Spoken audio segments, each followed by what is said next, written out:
অনিমার রান্নাঘরে আজকের রেসিপি আফগানি মালাই কাবাব।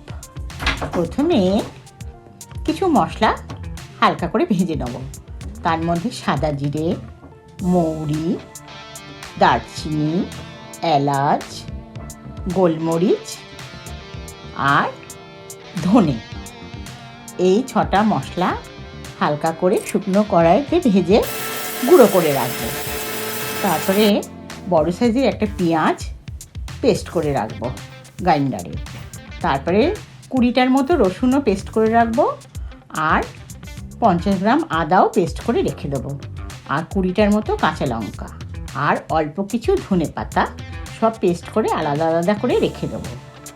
দিয়ে 1.5 কিলো চিকেন বোনলেস, সেটা গ্রাইন্ডারে পেস্ট করে জল ছাড়া পেস্ট করে রেখে দেবো একটা বাটিতে। তারপরে ওই চিকেনের ওপরে গোলমরিচ গুঁড়ো, নুন আর ওই ভাজা মশলাটাও দেব, 2 চামচ পেঁয়াজ বাটা, 1 চামচ রসুন বাটা, অল্প পরিমাণে আদা বাটা, অল্প কাঁচা লঙ্কা বাটা আর অল্প একটু ধনে পাতা পেস্ট দিয়ে ব্রেড ক্রাম্ব দিয়ে ভালো করে মাখিয়ে রেখে দেবো। কিন্তু মাখানোটা যেন একটু বেশ টাইট হতে হবে। এবারে বড় একটা স্টিকের গায়ে কাবাবের শেপে গড়ে নিলাম, ওরমভাবে প্রত্যেকটাই তৈরি করে নিলাম, নিয়ে রেখে দিলাম। এবারে কড়াইতে বেশ খানিকটা তেল দিয়ে ওগুলো হালকা হালকা লাল লাল করে ভেজে তুলে রাখলাম। রেখে প্রত্যেকটা ভাজা হয়ে গেল।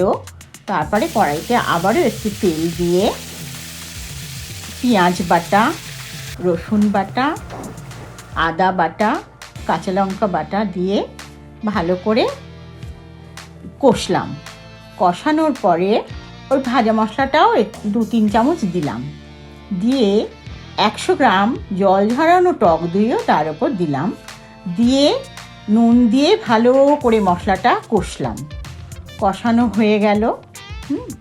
তারপরে এবারে অল্প একটু জল দিয়ে দিলাম, দিয়ে এবার কাবাবগুলো তাতে সাজিয়ে দিলাম, এপিট ওপিট করে দিলাম। তারপরে দিয়ে একটু চাপা দিয়ে দিলাম, দিয়ে চাপা খুলে ফ্রেশ ক্রিমটা দিয়ে দিলাম, দিয়ে আবার একটু চাপা দিয়ে রাখলাম। তারপর ঢাকনা খুলে ওই ভাজা মশলা উপর থেকে ছড়িয়ে দিলাম, আর কাসুরি মেথিটাও ছড়িয়ে দিলাম। তারপর চাপা দিয়ে রাখলাম, 5 মিনিট পর ঢাকা খুলে নামিয়ে দিলাম। এইভাবেই তৈরি হয়ে গেল আফগানি মালাই কাবাব।